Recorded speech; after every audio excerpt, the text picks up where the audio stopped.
हे दोस्तों नमस्कार। एक बार फिर से स्वागत है आपके अपने YouTube चैनल गुरुजी एग्जाम सेंटर पर। तो दोस्तों हम यहाँ पर जीके जीएस का टेस्ट लगाएंगे और ये जो क्लास होती है डेली यहाँ पर आपको 9:10 में आपकी क्लास होती है। नोटिफिकेशन नहीं जा पाता है तो आप लोग यहाँ पर नोटिफिकेशन का इंतजार ना करके अपने पढ़ाई को आगे अग्रसर करने के लिए आप लोग टाइम से आ जाया करिए 9:10 में। ठीक है, तो चलते स्टार्ट करते हैं। गुड इवनिंग सभी को, गुड इवनिंग। चलिए स्टार्ट करें। चलिए पहला प्रश्न आपके सामने दिया गया है, बहुत ही प्यारा प्रश्न आपने है और ये यूपी स्पेशल आपने पढ़ा भी होगा। उत्तर प्रदेश में कल्प योजना का जो संबंध है वह किससे है? चलिए जवाब दीजिए। उत्तर प्रदेश में कल्प योजना का संबंध किससे है? चलिए तो पहला प्रश्न आपके सामने है और आपका जवाब बिल्कुल आ रहा है सही। आपका जवाब हो जाएगा ऑप्शन ए, प्राथमिक शिक्षा से है। किससे है? तो 83 का ऑप्शन आपका बनेगा। यहाँ पर ये नंबर आपके प्राथमिक शिक्षा से है, जो कि यहाँ पर 6 से 8 तक के बच्चों को ई कंटेंट के जरिए गणित व विज्ञान विषय के पाठ्यक्रम की पढ़ाई कराने का कंप्यूटर शिक्षा की बेसिक जानकारी देने के उद्देश्य से शुरू की गई है। याद रहेगा। चलिए आगे आते प्रश्न आपसे पूछा गया है, हाल ही में ऑस्ट्रेलियाई खिलाड़ी निकी लौदा का निधन हो गया, वे किस खेल से संबंधित थे? तो यहाँ पर निकी लौदा आपके हैं, है ना, इनका निधन हुआ है। तो कह सकते हैं ये जो आपके संबंधित थे आपके फार्मूला 1 रेस जो आपके चैंपियनशिप है ना, तो आपकी चलती है ना फार्मूला 1 रेस जो आपकी चलती है, इसके फार्मूला 1 चैंपियन से आपके हैं। और इनका जो आपका निधन हुआ था याद रखिएगा 20 मई, ठीक है, कब? 20 मई 2019 को इनका निधन हुआ था। ठीक है, तो याद रखिए 3 बार ये फार्मूला 1 चैंपियंस भी आपके रहे हैं। ठीक है, जवाब हो जाएगा कौन सा? D number. आगे बढ़ते हैं। प्रश्न से पूछा है, भारतीय संविधान में कितनी अनुसूचियां हैं? भारतीय संविधान में कितनी अनुसूचियां हैं? यहाँ पर आपको जवाब देना है। सही जवाब कौन सा हो जाएगा? 85 नंबर में। फटाफट जवाब दीजिएगा। चलिए यहाँ पर जवाब आ रहा है डी नंबर, बिल्कुल सही है। याद रखिए ऑप्शन अड़प यहाँ पर डी हो जाएगा आपकी 12, है ना। कितनी हो जाएंगी? 12। ऑप्शन अड़प यहाँ पर डी राइट हो जाएगा। आगे बढ़ते हैं। प्रश्न से अगला पूछा गया है, भारतीय संविधान अपनाया गया था, भारतीय संविधान अपनाया गया, ये कब अपनाया गया था? चलिए तो यहाँ पर अपनाया गया, यह बनकर तैयार हुआ, है ना। तो यहाँ पर आपका जवाब हो कौन सा? सी, 26 नवंबर 1949 को संविधान अपनाया गया था। मतलब बनकर तैयार हुआ, यह कह सकते हैं अंगीकृत किया गया। ठीक है ना। कई प्रकार से क्वेश्चन पूछा जाता है। जब ये पूछे भारतीय संविधान पूर्णतः कब लागू हुआ, तब आपको देना है 26 जनवरी 1950, लेकिन ऐसे देना है आपको सी नंबर। आगे बढ़ते प्रस्ताव से पूछा गया है कि एक न्यूक्लियर रिएक्टर में निम्नलिखित में से एक ईंधन के रूप में किसका प्रयोग किया जाता है? देखो यहाँ पर दिया है न्यूक्लियर पावर प्लांट, है ना, जो आपका रिएक्टर होता है, न्यूक्लियर रिएक्टर जो आपका होता है, इसमें प्रयोग किसका करते हैं? तो यहाँ पर नाभिकीय विखंडन की क्रिया होती है, जो कि आपके किसके माध्यम से? यूरेनियम के माध्यम से। आपका जवाब हो जाएगा बी, यूरेनियम। आगे बढ़ते प्रस्ताव से पूछा गया है, प्रथम मुस्लिम शासक जिसने मूल्य नियंत्रण प्रणाली आरंभ की थी? इसका जवाब देना है और सही जवाब कौन सा हो जाएगा? सही जवाब कौन सा हो जाएगा? इसका राइट आंसर आपका 88 का ऑप्शन आपका डी आ रहा है। कह रहे हैं जलालुद्दीन खिलजी। बताइए जलालुद्दीन खिलजी या अलाउद्दीन खिलजी? चलिए बताइए अलाउद्दीन खिलजी या जलालुद्दीन खिलजी? चलिए यहाँ पर आपका जवाब हो जाएगा, कह रहे हैं ऑप्शन डी होगा, बिल्कुल सही है। ऑप्शन डी हो जाएगा अलाउद्दीन खिलजी। अलाउद्दीन खिलजी ने यहाँ पर किया था और अलाउद्दीन खिलजी जो कि कह सकते हैं जलालुद्दीन खिलजी की हत्या किया था, है ना। मतलब ये जो आपके थे ये कह सकते हैं कि इसके चाचा थे, कुल मिला के दिखा जाए भतीजा थे या आपके चाचा थे। ठीक है ना। तो इनकी हत्या कर दिया था जलालुद्दीन खिलजी की, ये आपकी गद्दी पे वो बैठ गए थे। ठीक है ना। और पूरे भारत में लगभग देखा जाए सारा हिस्सा दक्षिण सिरे का एक इसमें से शामिल कर लिया था। D number. आगे आते हैं। प्रस्ताव से अगला पूछा गया है, तानसेन एक महान संगीतक थे, दरबारी। मतलब जो तानसेन थे वो किसके दरबार के थे? किसके दरबार में आपका सुशोभित थे? यहाँ पर आपका जवाब हो जाएगा कौन सा? अकबर, है ना। ऑप्शन यहाँ पर आपका हो जाएगा अकबर से। और अगला प्रश्न आपसे पूछा गया है, कह रहा है निम्नलिखित में से किसने तीनों गोलमेज सम्मेलन में भाग लिया था? तीनों गोलमेज सम्मेलन में अगर बात करें तो आपका जवाब कौन सा हो जाएगा? यहाँ पर दिया है Jawaharlal Nehru, doctor B R Ambedkar, Vallabhbhai Patel, doctor Rajendra Prasad. सही जवाब कौन सा बनेगा 90 नंबर में? तो देखिए 90 का ऑप्शन यहाँ पर आपका बी दिया है और जो कि आपका जवाब बिल्कुल सही है, डॉक्टर बी आर अम्बेडकर। मान लो अगर हम आपसे बोले कि भाई साहब ये आपका ऑप्शन नहीं है, तब आप क्या करोगे? तब याद रखिए तेज बहादुर सुप्रो, कभी अगर ऑप्शन में आ जाए कंफ्यूज अगर मत होना, है ना। अगर आपके डॉक्टर ये आपके नहीं थे, अगर अम्बेडकर ना हो ऑप्शन में, तब आपको एक ऑप्शन दिया जाएगा तेज बहादुर और आप लोग जानते हो सुप्रो, है ना, सुप्रो। ये जो आपके थे ये भी आपके कैसे थे? तीनों गोलमेज सम्मेलन में भाग लिए थे। वहीं पर अगर बात करें तो आपका जो आपकी कौन है? आपके गांधी जी थे, गांधी जी दूसरे गोलमेज सम्मेलन में भाग लिए थे। ठीक है ना, याद रहेगा। चलिए आगे आते हैं। प्रस्ताव से अगला पूछा गया है, राष्ट्रीय शक्कर संस्थान कहां पर स्थापित किया गया है? राष्ट्रीय शक्कर, ठीक है, शक्कर पूछा गया है तो आपका जवाब हो जाएगा कौन सा? यहां पर आपका ए नंबर, शक्कर समझते हो ना, चीनी, चीनी है, शुगर वही है, ऑप्शन ए हो जाएगा कानपुर। अगला प्रश्न आपसे पूछा गया है, एक राष्ट्रीय नेता जिनका जन्मदिन राष्ट्रीय शिक्षा दिवस के रूप में हर वर्ष 11 नवंबर को मनाया जाता है। तो यहां पर आपका 11 नवंबर दिया है और 11 नवंबर आपसे पूछा गया है, इसका राइट आंसर आपका कौन सा हो जाएगा? 92 नंबर। चलिए, तो यहाँ पर याद रखिए 11 नवंबर दिया है ना, 11 नवंबर दिया है तो जवाब यहाँ पर हो जाएगा सी, मौलाना अबुल कलाम आज़ाद। इसका राइट आंसर आपका 92 का ऑप्शन सी आपका हो जाएगा। ठीक है, आगे बढ़ते हैं। प्रसाद शिला पूछा गया है, कह रहे हैं नागार्जुन सागर बांध का निर्माण किस नदी पर किया गया है? नागार्जुन सागर बांध का निर्माण किस नदी पर किया गया है?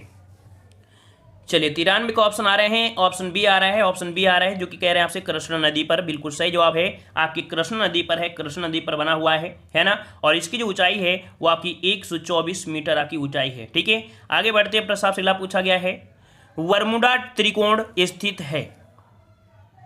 चलिए, आपने ज्योग्राफी पढ़ा है जिसे बोल देते हैं बरमूडा ट्रायंगल, है ना, बरमूडा ट्रायंगल। ये जो आपका स्थित है कहाँ पर स्थित है? याद रखिएगा, ये जो आपका है, याद रखिए ये जो आपका है कहाँ पर है? 94 का ऑप्शन आपका बनेगा ए नंबर, पश्चिमी उत्तरी अटलांटिक महासागर। ठीक है, क्या है आपका? तो यहाँ पर कह सकते हैं पश्चिमी होगा कि या दूसरा कोई होगा? दूसरा और कोई है क्या? यहाँ पर उत्तरी अटलांटिक, हाँ देखो उत्तरी अटलांटिक है ना, क्योंकि उत्तरी अटलांटिक महासागर में आपका है। और याद रखिए जो आपका ब्रिटेन है ना, जो आपका ब्रिटेन है, ब्रिटेन जो आपका है, ब्रिटेन का प्रवासी क्षेत्र आपका यही है। ठीक है, ब्रिटेन का प्रवासी क्षेत्र अगर पूछे तो आपका हो जाएगा कौन सा? तो यहाँ पर बरमूडा ट्रायंगल आपका हो जाएगा। ठीक है, और यहाँ पर आपका जवाब हो जाएगा कौन सा? आपका ए नंबर आपका हो जाएगा। ठीक है, आगे आते हैं। प्रसाद शिला पूछा गया है, अच्छा ये है क्या? तो याद रखिए ये एक प्रकार की जो आपका, जैसे आपका उत्तरी अमेरिका हो गया, दक्षिण अमेरिका, यहाँ पर यूरोप हो गया, इधर आपका अफ्रीका, तो ये एक प्रकार की इस प्रकार से आपका ट्रायंगल बनाता है। इसकी क्षेत्र में अगर कोई भी वायुयान जाते हैं तो इसी में क्या होता है? लटक जाता है। इसके अंदर क्या एक मूवी भी बनी है बरमूडा ट्रायंगल, आप डालिएगा, एक मूवी भी आपकी, उसमें आपको बताया गया है इसके बारे में कि इसमें एक ऐसी ग्रेविटी है जो आपके लोहे को खींच लेती है, वो आपका है बरमूडा ट्रायंगल। तो इसमें अगर आया है तो समझ लो फंस जाएगा। ठीक है ना। अगला प्रश्न आपका दिया है, उत्तर प्रदेश में एम्स की स्थापना किस जनपद में की जा रही है? चलिए बताइए भाई, यहाँ पर दिया है उत्तर प्रदेश में एम्स की स्थापना किस जनपद में की जा रही है? 95 का जवाब आ रहा है। और आपके योगी आदित्यनाथ ने आपके गृह जनपद जो आपका उनका क्या? गोरखपुर। ठीक है, याद रखिए कहां पर? तो आपके गोरखपुर में स्थापना के लेकर यहाँ पर कह सकते हैं इसके पश्चिम में आपका है। यहाँ पर भाई कोई ऑप्शन आपका नहीं दिया गया है ना, ऑप्शन नहीं, आपको डायरेक्ट याद रखना है, करंट अफेयर से जैसे आपको क्वेश्चन है आपकी गोरखपुर है। ठीक है, गोरखपुर है, गोरखपुर, ठीक है, गोरखपुर आपका हो जाएगा गोरखपुर। ठीक है, डायरेक्ट आपको याद रखना है। ठीक है, चलिए यहाँ पर आपसे अगला पूछा गया है, अगला क्वेश्चन आपका क्या दिया गया है? यहाँ पर आपसे दिया है, प्रकाश की गति निम्नलिखित में से किस में गुजरने पर सबसे कम होगी? सबसे कम जो आपकी होती है प्रकाश की गति वो आपकी किससे होगी? यहाँ पर तो देखो आपका दिया है कांच, निर्वात, पानी और हवा। जवाब क्या बनेगा? 96 का ऑप्शन आपका बनेगा यहाँ पर आपका ए नंबर आपके कांच से। ठीक है, कांच से गुजारने पर, प्रकाश की गति कांच से गुजारने पर सबसे कम होगी। ठीक है, ऑप्शन यहाँ पर आपका ए सही हो जाएगा। ठीक है, 96 का ऑप्शन कौन बनेगा? ए नंबर आपका यहाँ पर हो जाएगा। आगे आते हैं। प्रश्न आपसे अगला पूछा गया है, उत्तर प्रदेश के किस जनपद को सिराज ए हिंद कहा जाता है? उत्तर प्रदेश के किस जनपद को सिराज ए हिंद कहा जाता है? यहाँ पर जवाब दीजिए भाई, जवाब दीजिए। सिराज हिंद पूछा गया है, कई बार आपने पढ़ा है और आपका राइट आंसर आपको हो जाए कौन सा? डी नंबर आपके जौनपुर को कहा जाता है। आगे बढ़ते हैं। प्रश्न आपसे अगला पूछा गया है, IBRD का एक अन्य नाम क्या है? IBRD का एक अन्य नाम क्या है? चलिए जवाब दीजिए। अंतर्राष्ट्रीय बैंक, विश्व बैंक, एशियन डेवलपमेंट बैंक या आपका बैंक ऑफ अमेरिका। इसका जवाब क्या बनेगा? तो इसका जवाब हो जाएगा ऑप्शन राइट, यहाँ पर 98 का जवाब बनेगा बी, विश्व बैंक कहा जाता है। क्या बोला जाता है? विश्व बैंक, या हम लोग बोलते हैं अंतर्राष्ट्रीय पुनर्निर्माण एवं विकास बैंक, है ना। क्या बोलते हैं इसे बोला जाता है अंतर्राष्ट्रीय पुनर्निर्माण एवं विकास बैंक कहा जाता है। ठीक है ना, जवाब यहाँ पर बनेगा आपका बी नंबर। आगे बढ़ते हैं। प्रश्न आपसे पूछा गया है, किस गुप्त शासक ने विक्रमादित्य की उपाधि धारण की थी? बताइए भाई, किसने यहाँ पर किया था विक्रमादित्य की उपाधि? ये आपके हैं, कह सकते हैं ऑप्शन राइट। आपका जवाब आपका पूछा गया है आपका यहाँ पर सेकंड, बिल्कुल सही है, सी नंबर आपका हो जाएगा चंद्रगुप्त सेकंड। ठीक है, कौन आपके हैं? चंद्रगुप्त द्वितीय जो आपके हैं ये आपके हैं। और एक और आपके थे हेमचंद, है ना, हेमू के नाम से जो प्रसिद्ध थे वो आपके लास्ट थे, जो 14वें नंबर के आपके थे हेमू, वो आपके अंतिम उपाधि दी गई थी उन्हें, मतलब अंतिम हिंदू राजा थे जिन्हें विक्रमादित्य की उपाधि दी गई थी, जो कि 14वें नंबर के थे हेमू। ठीक है, हेमू जो आपके अकबर के साथ युद्ध हुआ था, है ना, वही। अगला प्रश्न आपसे पूछा गया है, कैर आपसे यहाँ पर दिया गया है, जो कि आपका यहाँ पर आपसे दिया गया है, 1 मिनट इसे हम थोड़ा इधर कर दें, बहुत परेशान करता है। चलिए, यहाँ पर दिया है भारतीय संविधान का भाग जो आपका यहाँ पर दिया चौथा दिया गया है, भाग चौथा, ये आपके किससे संबंधित है। भाग 4 जो संबंधित है किससे संबंधित है, तो यहाँ पर आपका जवाब सही कौन सा बनेगा। तो देखो, आपका भाग 3 है आपके मौलिक अधिकार से, और भाग जो 4 है वो आपकी नीति निर्देशक सिद्धांत से है। इसका मतलब है कि आपका जवाब यहाँ पर सी हो जाएगा, नीति निर्देशक तत्व। ठीक है ना, वही पर मौलिक अधिकार जो आपके वो आपके भाग 3 में आपको दिए गए हैं, है ना। नागरिकता संबंधी आपको भाग 2 में आपको दिया गया है। ठीक है, और संघ की कार्यपालिका जो आपकी आती है वो आपकी कब जाएगी, तो हम कह सकते हैं जब राष्ट्रपति हम लोग पढ़ते हैं, है ना, भाग 5 में जब पढ़ते हैं तब यहाँ पर संघ की कार्यपालिका पढ़ते हैं। आगे पूछा गया है, कह रहा आपसे यहाँ पर, निम्नलिखित यूरोपीय संघ के किस सदस्य ने यूरो मुद्रा को नहीं अपनाया है। मतलब यहाँ पर यूरोपीय संघ में है, लगभग देखा जाए सभी यूरो मुद्रा ही अपनाते हैं, लेकिन यहाँ पर है आपका कौन, यूके, जो आपका कौन है, यूके, ये आपका मतलब यूरो मुद्रा का नहीं अपनाता है। ठीक है, ऑप्शन आपका हो जाए कौन सा, यहाँ पर आपका बन जाएगा बी नंबर। लगभग देखा जाए तो आपके 28 से लेके आपके 19 सदस्य आपके इसमें हैं। इसका जो चिन्ह बनता है यहाँ की जो आपका मुद्रा है, तो कुछ इस प्रकार से आपका चिन्ह बन जाता है। ठीक है, आगे आते हैं, प्रस्ताव से लाभ पूछा गया है, कह रहा आपसे यहाँ पर, संयुक्त राष्ट्र सुरक्षा परिषद के स्थायी सदस्य कौन हैं।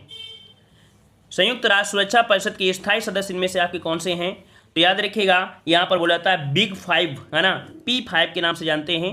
परमानेंट मतलब ये होते हैं आपके P5 के नाम से भी इन्हें जाना है, कभी कभी शॉर्टकट में दे दे तो इसको याद रखना है। ये जो आपके शामिल है, आपके चीन शामिल है, फ्रांस शामिल है, रूस और यूनाइटेड किंगडम और संयुक्त राज्य अमेरिका, है ना। और इन सदस्यों ने द्वितीय विश्व युद्ध में 5 महान विजेता शक्तियों का प्रतिनिधित्व है, मतलब द्वितीय विश्व युद्ध में इनको सबसे महान शक्ति यहाँ पर कारगर हुए थे, जो कि यहाँ पर आपका जवाब 102 का आ गया है, डी नंबर। यहाँ पर देखो, USA, UK, फ्रांस, रूस और आपका यहाँ पर चीन, ये आपके इसमें से आपके क्या है, शामिल है। ठीक है, आगे आते हैं, प्रश्न आपसे अगला पूछा गया है, यार आपसे यहाँ पर, माई कंट्री माई लाइफ नामक पुस्तक के लेखक कौन हैं। चलिए, माई कंट्री माई लाइफ के जो आपके यहाँ पर पुस्तक के लेखक हैं वो आपके कौन से हैं, जवाब आ रहा है आपके कौन से, यहाँ पर माई कंट्री माई लाइफ आपके हैं कौन से, तो लाल कृष्ण आडवाणी बिल्कुल सही जवाब है। यहाँ पर जिन्होंने चुना है ये नंबर बिल्कुल सही है, लाल कृष्ण आडवाणी आपका हो जाएगा। ठीक है, आगे बढ़ते हैं, प्रश्न आपसे लाभ पूछा गया है, जो कि आपसे कह रहा है, बंगाल विभाजन को ब्रिटिश सरकार ने किस वर्ष रद्द किया। देखो, यहाँ पर रद्द करने की बात किया है। चलिए भाई, रद्द करने की बात किया है तो आप समझ गए होंगे कि इसका राइट आंसर आपका हो जाए कौन सा, यहाँ पर सी नंबर 1911। 1911 में दोनों तरफ की भारतीय जनता के दबाव की वजह से बंगाल के पूर्वी और पश्चिमी हिस्से पुनः एक हो गए थे, और इस तरह से बंगाल विभाजन क्या हो गया था, रद्द हो गया था। ठीक है, आगे आते हैं, प्रश्न आपसे पूछा गया है, भारत में पहली बोलती फिल्म कौन थी। भारत में पहली बोलती फिल्म जो कि आपकी 1931, ठीक है, कब, तो आप याद रखिए 1931 में आपकी आई थी, ये थी आपकी कौन सी, तो आपकी हिंदी भाषा और भारत की पहली सवाक मतलब बोलती भाषा, इसके आपका जवाब हो जाएगा आलम आरा, ऑप्शन आपका बी हो जाएगा, आलम आरा हो जाएगा। ठीक है ना, याद रहेगा, ये विश्व की रोशनी कहा जाता है, याद रखिएगा, इसे विश्व की रोशनी के नाम से भी जानते हैं। आगे आते हैं, प्रश्न आपसे पूछा गया है, नीली क्रांति का संबंध किससे है। नीली क्रांति का संबंध पूछा गया है और आपका जवाब आ रहा है, कह रहे हैं कि आपका जवाब बिल्कुल सही है। यहाँ पर आपका बनेगा बिल्कुल लॉक कर दें, बिल्कुल सही है, सी नंबर आपकी मछली उत्पादन से है। नीली ब्लू व्हेल आपकी होती है, मछली होती है ना, इसे याद रखना, सी नंबर आपका हो जाएगा। और किसानों की आय को दोगुनी करने के उद्देश्य से ऐसे कार्यक्रम आपके चलाए गए जो कि समुद्री उत्पाद को पकड़ने में प्रोत्साहित किया जा सके। ठीक है ना, और इसका संबंध है मत्स्य उत्पादन से। आगे बढ़ते हैं, प्रश्न आपसे पूछा गया है, विश्व का सर्वाधिक नगरीकृत देश कौन सा है। चलिए बताइए, विश्व का सर्वाधिक नगरीकृत जो आपका देश है वो आपका कौन सा है। जापान, सिंगापुर, जर्मनी और आपका इजराइल। इसका राइट आंसर आपको कौन सा जाएगा, 108 का जवाब देना है। 108 का जवाब सही कौन सा हो जाएगा। चलिए, विश्व का सर्वाधिक नगरीकृत आपका दिया है, कह रहे हैं ऑप्शन आपका बी होगा, सिंगापुर। चलिए, यहाँ पर सिंगापुर दिया है, जापान भी दिया है, जर्मनी भी दिया है। यहाँ पर देखा जाए तो आपका जवाब इनमें से कौन सा हो जाएगा। और ये अपडेट भी आप कह सकते हैं होते रहते हैं, है ना, अपडेट क्या होते हैं आपके होते रहते हैं, लेकिन अब जो वर्तमान में है, वर्तमान में याद रखिए नंबर 1 में आपका आता है जर्मनी। इसका समझिएगा, ये जो आपका नंबर 1 में इस समय आपका क्या है, जापान है, सॉरी जर्मनी है। दूसरे नंबर में आपका यहाँ पर क्या है, तो आपका जापान है। ठीक है ना, तीसरे नंबर में आपका जो आपका है वो आपका सिंगापुर है, ठीक है ना। और जो चौथे नंबर में है वो आपके कौन है, तो आपका अमेरिका है, ठीक है। चौथे नंबर में आपका जो आपका है वो अमेरिका है, याद रखिएगा अमेरिका है चौथे नंबर में, ठीक है। और आपके पांचवें नंबर में आपका है नुल, ठीक है, एक करके है NULL इस, ये आपके 5 आपके हैं, ठीक है। तो अब इसको यहाँ पर याद रखिएगा, गलती मत करिएगा, ठीक है ना, ठीक है ना। सिंगापुर के अगर एक होता है तो बोलते हैं ना जनघन तो वहाँ का बहुत ज़्यादा है, ठीक है। सिंगापुर में जो आपका है जनघन तो वहाँ का बहुत ज़्यादा है, जनसंख्या बहुत है, ठीक है। चलिए आगे बढ़ते हैं। प्रश्न आपसे अगला पूछा गया है, लघु उद्योगों के लिए उच्चतम वित्त निकाय कौन सा है। चलिए लघु उद्योगों के लिए पूछा गया है, इसका राइट आंसर आपका बनेगा कौन सा बन जाएगा। चलिए सही जवाब कौन सा हो जाएगा, सही जवाब पूछा गया है तो इसका जवाब आपका सही आया है। कह रहे हैं कि इसका जवाब बनेगा बी नंबर, आपकी सीड बी। क्या है भाई, यहाँ पर सीड बी आपकी है, सीड बी ऑप्शन बी हो जाएगा। अगला पूछा गया है, श्याम प्रदेश का नाम क्या है। मतलब जो आपका पुराना था श्याम, अब वर्तमान में क्या बोलते हैं, तो वर्तमान में बोलते हैं, क्या बोलते हैं इसे, थाईलैंड बोलते हैं। ऑप्शन आपका बने कौन सा, यहाँ पर आपका बन जाएगा श्याम जो आपका है, श्याम को बोलते थे क्या, तो आपका थाईलैंड। 110 का ऑप्शन यहाँ पर बी राइट हो जाएगा। आगे आते हैं, प्रश्न आपसे अगला पूछा गया है, महान कवि अमीर खुसरो का जन्म स्थान बताइए। अमीर खुसरो के बारे में हमने कई बार बताया भी है ना, पटियाली के एटा के, है ना। जवाब क्या हो जाएगा, ए नंबर हो जाएगा, पटियाली के एटा में यहाँ पर आपका जन्म हुआ था, जो कि आपके अमीर खुसरो का, ठीक है, याद रहेगा। आगे बढ़ते हैं, प्रश्न आपसे अगला पूछा गया है, कह रहा आपसे यहाँ पर बॉक्साइट निम्नलिखित धातुओं में से एक धातु अयस्क है, और ये बताइए बॉक्साइट जो आपकी है, बॉक्साइट है वो आपकी किसकी अयस्क है। इसको भी हमने पढ़ाया है ना, किसका पढ़ाया है, इसका जवाब आपको कमेंट बॉक्स में कमेंट करना है। इसको देखो हमने काफ़ी अच्छी तरीके से आपको बताया भी था, ठीक है। ऑप्शन यहाँ पर आपका कौन सा हो जाएगा, जवाब देना है। अगला प्रश्न आपका दिया गया है, कह रहा आपसे यहाँ पर चौथी बौद्ध सभा का आयोजन किसने किया था।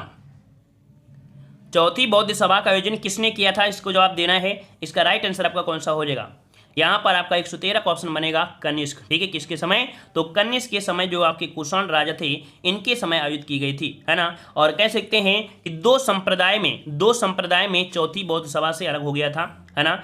हीनयान और महायान इसी से आपके अविभाजित हो गए थे, ठीक है।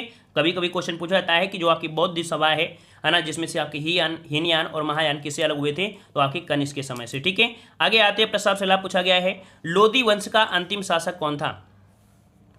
चलिए लोधी वंश का अंतिम शासक पूछा है, और आपको पता है कि बाबर आया और बाबर ने हराया किसे, इब्राहिम लोधी को, और यहाँ पर 1526 में यहाँ पर खत्म किया था आपके लोधी वंश को, है ना। जवाब यहाँ पर आपको हो जाएगा बी नंबर, ठीक है, याद रहेगा। चलिए, और यह अंतिम आपका कह सकते हैं शासक था, ठीक है। आगे आते हैं, प्रश्न आपसे पूछा गया है, कि आपसे यहाँ पर अंडमान एवं निकोबार की राजधानी क्या है।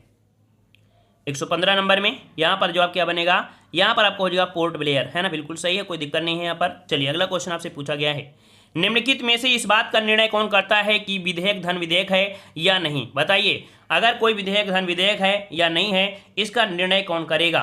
राष्ट्रपति करेगा, लोकसभा का अध्यक्ष करेगा, या राज्यसभा का सभापति करेगा, या इनमें से करेगा आपका वित्त मंत्री। चलिए जवाब दीजिए, इसका राइट आंसर आपका कौन सा हो जाएगा। राइट आंसर अगर बात किया गया है तो आपका जवाब बिल्कुल सही हो जाएगा, यहाँ पर लोकसभा का अध्यक्ष, बिल्कुल सही है, बी नंबर आपका जवाब है, बिल्कुल सही है, लोकसभा का अध्यक्ष हो जाएगा, ठीक है। आगे आते हैं, प्रश्न आपसे अगला पूछा गया है, यहाँ पर आपसे कह रहा है कि वोट देने का अधिकार है, ये कैसा अधिकार है, वोट देने का जो अधिकार है किस प्रकार का। अच्छा एक क्वेश्चन और छूट गया है, यहाँ पर बार जो इकाई होती है किसकी होती है, बार इकाई किसकी होती है, तो दाब की होती है, किसकी होती है, दाब की होती है। ऑप्शन यहाँ पर डी हो जाएगा। अगला है वोट देने का जो अधिकार है, यह अधिकार कैसा है, तो यहाँ पर आपका जवाब क्या बनेगा, वोट देने का जो अधिकार है वो किसे अधिकार है, यहाँ पर जवाब हो जाएगा किसे, ये एक है अधिकार आपका राजनीतिक अधिकार है, कैसा है, राजनीतिक अधिकार है। इसका राइट आंसर आपका बनेगा कौन सा, ए नंबर आपका हो जाएगा, ठीक है। आगे बढ़ते हैं, प्रश्न आपसे अगला है, कोनेरू हम्पी संबंधित है। यहाँ पर इस प्रश्न को हमने आपको बताया भी था, है ना, इस प्रश्न को और भी बताया था, कोनेरू हम्पी का संबंध है। रात में अगर क्लास नहीं लेते हो तो रात में क्लास लेना शुरू कर दीजिए, है ना। कोनेरू हम्पी ये कह सकते हैं कि शतरंज के राष्ट्रीय स्तर के पूर्व खिलाड़ी हैं, 2 बार चैंपियनशिप भी रह चुके हैं। कोनेरू को हम्पी नाम दिया गया, जो कि अंग्रेजी शब्द आपका है, ठीक है, चैंपियन से बना था, और 5 वर्ष की उम्र से ही हम्पी ने शतरंज सीखना शुरू कर दिया था, ठीक है। यहाँ पर आपका जवाब हो जाएगा कौन सा, सी नंबर आपका हो जाएगा। आगे बढ़ते हैं, प्रश्न आपसे पूछा गया है, यहाँ पर कह रहा है, निम्नलिखित पर्वत श्रेणियों में से कौन सी श्रेणी पूर्वी एवं पश्चिमी घाटों को जोड़ती है। पूर्वी और पश्चिमी घाट को जोड़ने वाली जो आपकी है इसे हम लोग बोलते क्या है, सतपुड़ा, विंध्य, नीलगिरी, अरावली। जवाब क्या बनेगा, जवाब हो जाएगा सी, आपकी नीलगिरी पहाड़ी है। ठीक है, नीलगिरी पहाड़ी है, यहाँ पर जवाब हो जाएगा आपका सी नंबर।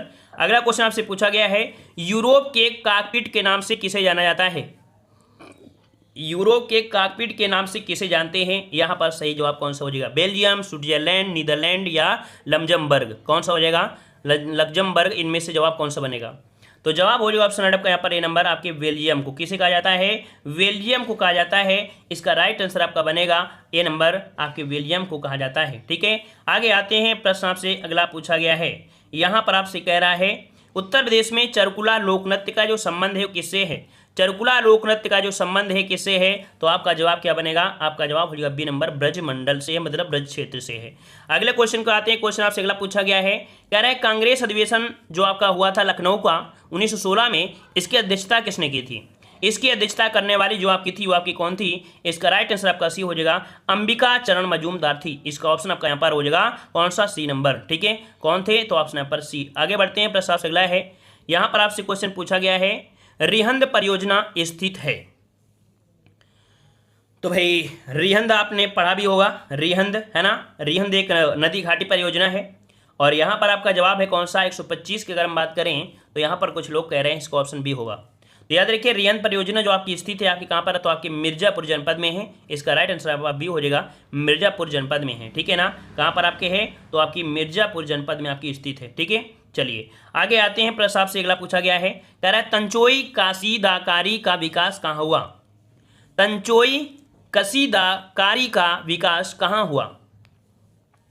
चलिए भाई, तंचोई दिया गया है और कसीदाकारी मतलब कढ़ाई में, जो कढ़ाई होती है ना, कढ़ाई में उसमें मोती लगाना, मोरपंख लगाना, है ना, सीपियाँ लगाना, सितारा लगाना, ये दुनियादारी, ये सभी चीज़ जो आपकी होती हैं, है ना, खाली बैठे वाली, तो ये आपका होता है आपके वाराणसी में। ठीक है, वाराणसी में विकास हुआ था, ए नंबर आपका हो जाएगा। आगे आते हैं, प्रश्न आपसे अगला क्वेश्चन पूछा गया है, शर्त परोसी की तमन्ना अब हमारे दिल में है, यह गीत किसने लिखा है। सरफरोशी की तमन्ना अब हमारे दिल में है ना। तो यहाँ पर जवाब आ रहा है, कह रहे इसका राइट आंसर लॉक करना है आपके डी नंबर को, राम प्रसाद बिस्मिल ने। ठीक है, डी नंबर। आगे आते हैं, प्रश्न आपसे अगला पूछा गया है, कह रहे उत्तर प्रदेश का ललितपुर जो जनपद है वो जाना जाता है, उत्तर प्रदेश का ललितपुर जो जनपद है वो जाना जाता है, किसके लिए जाना जाता है। इसका राइट आंसर आपको क्या बनेगा, तो यूरेनियम भंडार के लिए है, ऑप्शन यहाँ पर ए हो जाएगा। आगे आते हैं, प्रश्न आपसे अगला है, निम्नलिखित में से किस महासागर का आकार अंग्रेजी के जो अक्षर है आपका यस का जो आकार है यह किसका है, यहाँ पर जवाब क्या बनेगा। याद रखिए जो आपका अटलांटिक महासागर है इसका आकार है अंग्रेजी के एस अक्षर की तरह है। ठीक है ना। वहीं पर एक क्वेश्चन होता है कि जो आपका हिंद महासागर है, हिंद महासागर का जो आकार है वो आपका इस प्रकार से आपका बना हुआ है। ठीक है, एम के आकार के।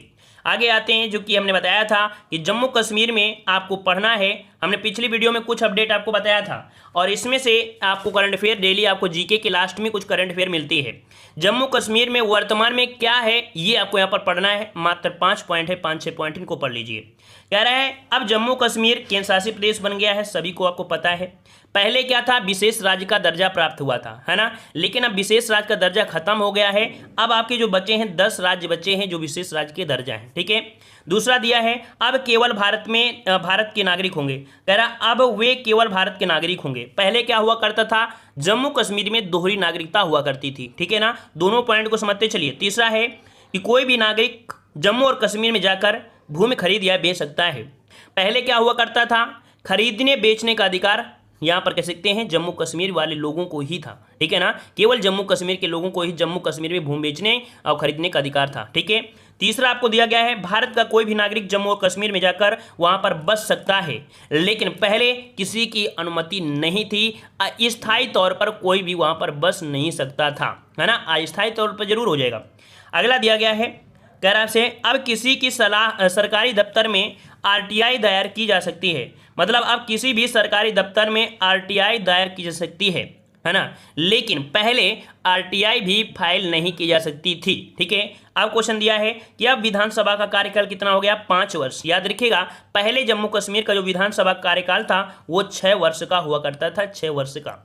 अगला प्रश्न आपका दिया है लद्दाख को एक पृथक केंद्र शासित प्रदेश घोषित कर दिया गया है ना, और पहले भैया था ही नहीं, है ना, जम्मू कश्मीर ही अपना एक पृथक ध्वज था, है ना। यहाँ पर आपसे अगला क्वेश्चन पूछा गया है अब यह पद समाप्त करके उपराज्यपाल को संवैधानिक प्रमुख बना दिया गया है। क्या बना दिया है, पहले राज्य का एक संवैधानिक प्रमुख हुआ करता था राज्यपाल, है ना, अब ये पद समाप्त करके उपराज्यपाल को बनाया गया है। यहाँ का जो संवैधानिक प्रमुख होगा कौन, तो उपराज्यपाल होगा, पहले राज्यपाल होते थे, है ना, मतलब पहले राज्यपाल थे, संवैधानिक प्रमुख थे, लेकिन अब कौन होंगे, तो उपराज्यपाल होंगे। ठीक है, अगला है पंचायत के पास अधिकार होगा। अब वहाँ की पंचायत के पास भी क्या होगा, अधिकार होगा, लेकिन पहले पंचायत के पास कोई अधिकार नहीं था। ठीक है, ये भी पॉइंट आपका हुआ। अब अपराध माना जाएगा, है ना, अब अपराध माना जाएगा। पहले जम्मू कश्मीर में भारत के राष्ट्रध्वज, राष्ट्रीय प्रतीकों को अपमान अपराध नहीं था, मतलब अगर वो राष्ट्रध्वज या राष्ट्रीय प्रतीक पर कोई भी अपमान करते हैं तो वहां पर किसी प्रकार का अपराध नहीं मानते थे, लेकिन अब आपका अपराध माना जाएगा। ठीक है, अगला है कि अब नागरिकता खत्म नहीं होगा, अब नागरिकता खत्म नहीं होगी। लेकिन पहले क्या था कि कोई महिला यदि भारत के किसी अन्य राज्य के व्यक्ति से शादी कर ले तो उस महिला को जम्मू और कश्मीर की नागरिकता खत्म हो जाती थी, लेकिन अब ऐसा नहीं है। ठीक है, पहले क्या था कि अगर कर लेती है तो यहाँ पर खत्म हो जाती थी, लेकिन अब ऐसा नहीं है, नागरिकता खत्म नहीं होगी। अगला है कि अब उसके पति को जम्मू और कश्मीर की नागरिकता नहीं मिलेगी, अब उसके पति को जम्मू और कश्मीर की नागरिकता नहीं मिलेगी। लेकिन पहले क्या होता था, यदि कोई कश्मीरी महिला पाकिस्तान की किसी व्यक्ति से शादी करती है तो उसके पति को भी जम्मू और कश्मीर की नागरिकता मिल जाती थी। समझ में आया ना मेरे पॉइंट। यहाँ पर कह रहे हैं कि अगर कोई जम्मू कश्मीर की महिला वर्तमान में शादी करती तो उसको जो पति होगा उसको वहाँ की नागरिकता नहीं मिलेगी। लेकिन पहले क्या होता था कि अगर कोई कश्मीरी महिला पाकिस्तान की किसी व्यक्ति से शादी करती है तो उसके पति को भी जम्मू कश्मीर की नागरिकता मिल जाती थी। ठीक है, तीसरा पॉइंट दिया है, अब पाकिस्तानियों को भारतीय नागरिकता नहीं मिलेगी। लेकिन पहले क्या था, पहले था आपका धारा 370, है ना, 370 के कारण कश्मीर में रहने वाले पाकिस्तानियों को भी भारतीय नागरिकता मिल जाती थी। तो ये अपडेट थे जो कि आपके नवीनतम थे और जो ओल्ड थे, दोनों को हम यहाँ पर कवर आपको कर रहे थे। और यहाँ पर जो हमने यहाँ पर जो खुद लिया है जम्मू कश्मीर पुनर्विधेयक अधिनियम, है ना, आपका 2019, ये इसको आप स्क्रीनशॉट ले लीजिए, पढ़ लीजिएगा, नहीं तो हम पढ़ लेते हैं, बस 1 मिनट करेगा। ये 5 अगस्त 2019 को केंद्रीय गृह मंत्री अमित शाह ने राज्यसभा में राज्य की जो अनुच्छेद 370 हटाने का सिफारिश करते हुए जम्मू और कश्मीर पुनर्गठन विधेयक 2019 पेश किया। एक लंबी बहस के बाद पारित हो गया। इस विधेयक के पक्ष में 125 और विपक्ष में आपके कितने, तो आपके 61 आपके यहाँ पर कह सकते हैं मत पड़े थे। जबकि देखा जाए 6 अगस्त 2019 को इस विधेयक को पारित किया गया था। कब, 6 अगस्त 2019 को इस विधेयक को पारित किया गया था। इसके पक्ष में 351 और विपक्ष में 72 मत पड़े थे। एक संसद गैर मौजूद रहा, जबकि कुल आपके 424 सदस्यों ने मतदान में हिस्सा लिया था। कितने लिया था, 424, मतलब ये कह सकते हैं एक फोकस है। लेकिन इसके पहले जो आपका पार्ट आया है उस पार्ट को देख लीजिएगा। जम्मू कश्मीर के बारे में जो भी अपडेट है, जो भी आपका था कि कब पारित हुआ, राज्यसभा में कब आया, है ना, क्या क्या हुआ, 335 का जो आपका 35 था, 370, ये सब क्या है दुनियादारी, इसके पहले वाले वीडियो में आपको मिल जाएगा। ठीक है, उसमें हमने बता दिया है, जीके का ही जो पिछला एक पार्ट है उसमें देखिएगा प्ले लिस्ट में, मतलब कह सकते हैं इसी में। ठीक है, उसमें आपको मिल जाएगा। धन्यवाद, जय हिंद, वंदे मातरम। सभी लोग वीडियो को लाइक करिएगा। ठीक है।